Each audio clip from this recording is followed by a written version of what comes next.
मेरे साथ आज गुजरात के प्रसिद्ध कथावाचक जयदीप भाई शास्त्री जुड़ रहे हैं, जो इस वक्त अयोध्या आए हुए हैं और लगभग सैकड़ों भक्तों को रामचरितमानस कथा का रसपान करा रहे हैं। भक्त इनकी राम कथा का, जो रामचरितमानस कथा है उसका रसपान करके काफी मंत्रमुग्ध हो जा रहे हैं, प्रसन्न हो जा रहे हैं। भक्तों को इनकी शैली, इनके द्वारा दिए हुए वचन प्रवचन खूब आनंद कर रहे हैं, प्रसन्न कर रहे हैं। तो इस मौके पर हम भी जुड़ेंगे जयदीप भाई शास्त्री से और जानेंगे कि जीवन में रामचरितमानस कथा की क्या महिमा है, यह किस प्रकार से लोगों के जीवन में प्रभाव डालती है, लोगों के सुख दुखों को कैसे यह हरती है और इस कथा को कब कब सुनना चाहिए, इसके सुनने के क्या लाभ हैं।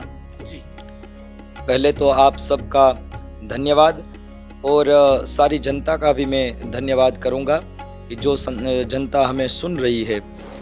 राम कथा के विषय में आपने प्रश्न किया है, तो राम कथा तो हर दिन हर समय पर हमें प्रेरणा देती है और हमें जीवन की एक नई राह, जीवन जीने की एक नई सीख है, वो हमें हर दिन प्रदान करती है।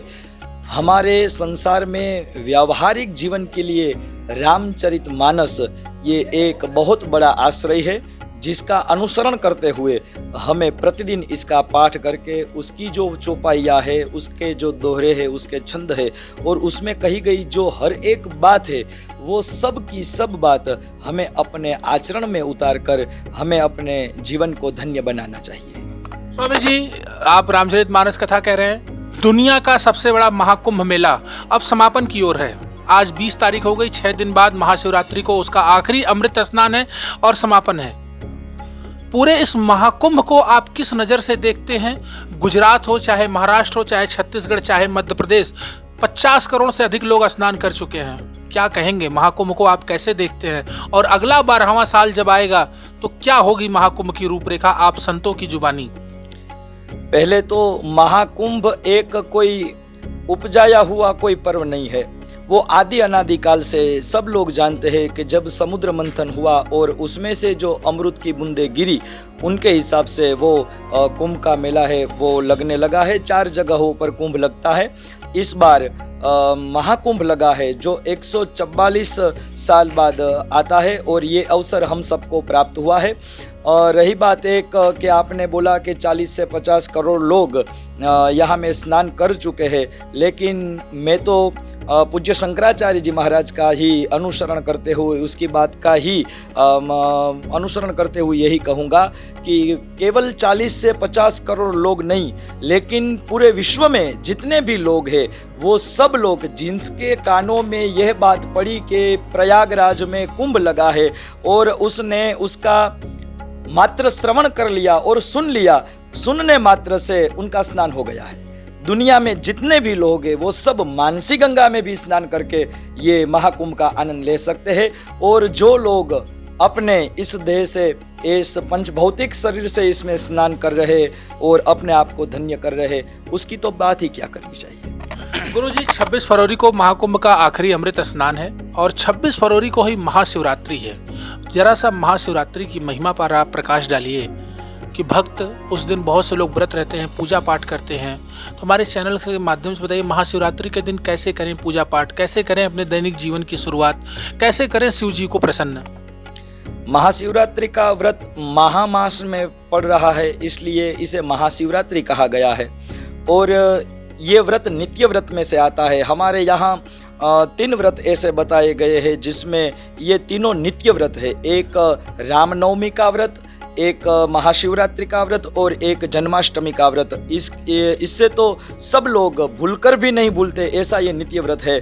इसलिए ये महाशिवरात्रि का जो आप व्रत बता रहे हैं, वो महाशिवरात्रि का व्रत हर हमेशा हमें करता रहना चाहिए। और शिव जी की कृपा केवल ना केवल शिवरात्रि के दिन ही हमारे ऊपर बरसेगी, ऐसा कोई भक्त समझकर मंदिरों में भीड़ भाड़ करके वो सब शिव जी की पूजा करने लगेंगे, ऐसा नहीं है। शिव जी तो कल्याण की मूर्ति है, वो प्रतिदिन हर दिन जब उसका नाम जपा जाए, जब उसकी पूजा की जाए, वो सब तरह से हमारा कल्याण करने वाले हैं। लेकिन ये एक विशेष पर्व है, तब जल की धारा शिव जी को अतिशय प्रिय है। जलधारा शिव प्रिया, ऐसा शास्त्र में वचन बताया गया है।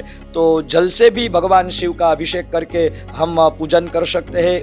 आदि अनेक द्रव्यों से, बेलपत्र है, दुग्ध है, अन्य आदि जो कोई भी द्रव्य हमें प्राप्त हो उनसे शिव जी की पूजा करके हमारे दिन की शुरुआत शिव पूजा से ही शुरू करनी चाहिए। मेरा आखिरी सवाल गुरुजी आपसे रहेगा। 29 जनवरी को मौनी अमावस्या के दिन इलाहाबाद में भगदड़ मच गई।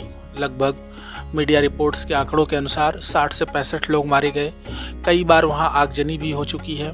तो वहीं 15 फरवरी को दिल्ली में भी महाकुंभ यात्रियों को उनका जन सैलाब देख करके भगदड़ मच गई, 15 लोग वहां मारे गए। अभी हाल ही में 2 दिन पहले राम मंदिर में भी वैसी ही साजिश रची जा रही थी। 2 बार ड्रोन उड़ाया गया, 2 बार पुलिस ने वहां मारकर गिराया। दोनों यूट्यूबर्स की तलाश की जा रही है, कौन वो ड्रोन उड़ा रहे थे, क्या उनकी मंशा थी।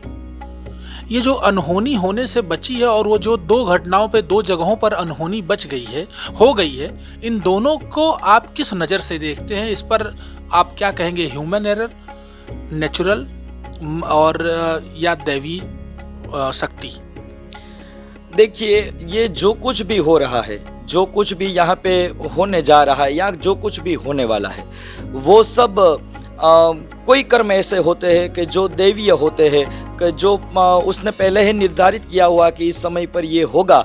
लेकिन कुछ आपदाएं ऐसी होती है जो मानव निर्मित भी हो सकती है। जो कोई आप ड्रोन की बात कर रहे हैं और जो कोई भगदड़ में या कुछ भी जो ड्रोन है वो मार गिराए गए, उसको जलाए गए या जो कुछ भी हुआ, वो पहले तो वो ड्रोन है वो किसने उड़ाए, क्यों उड़ाए, उसकी मंशा क्या थी, वो जब तक बाहर नहीं आता उस पर व्यवस्थित रूप से कोई प्रकाश नहीं पाड़ा जाता तब तक कोई भी टिप्पणी करना हमारे लिए अनुचित होगा। इसलिए अभी तक जो बना है और सब राम मंदिर में दर्शन करने जाने वाले जो लोग हैं उसे कोई भी नुकसान नहीं हुआ। ये तो राम जी की परम कृपा ही है। मेरे साथ जुड़े थे प्रसिद्ध कथावाचक जी, जिन्होंने अपनी बातों को हमारे साथ बड़े ही विस्तार और विनम्रता के साथ, बेबाकी के साथ रखा। मैं देवेश पांडे, अयोध्या।